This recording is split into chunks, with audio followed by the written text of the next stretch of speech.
Hello， 大家好，今天用红枣分享一道非常好吃的糕点，非常适合气血虚弱、面色暗黄的人士食用，而且百吃不厌哦。80克红枣清洗干净后切片去核，全部处理好，直接输入破壁机中，倒入60克牛奶，增加奶香味，40克红糖，再打入4个土鸡蛋。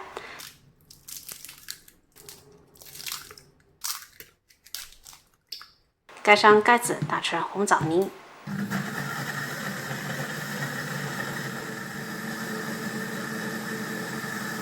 打好，直接倒入大碗中，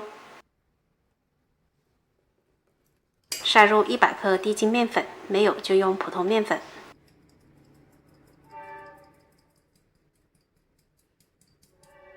用电动打蛋器搅打均匀细腻呈发白的状态。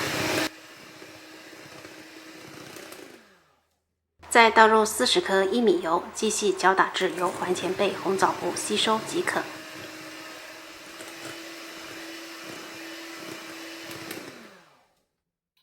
分装入蛋糕模具中，装8分满就可以啦。再震出里面的气泡，表面再撒上点白芝麻点缀一下，放入提前预热好的烤箱，上下火140度中层烤40分钟。没有烤箱可以选择上锅蒸。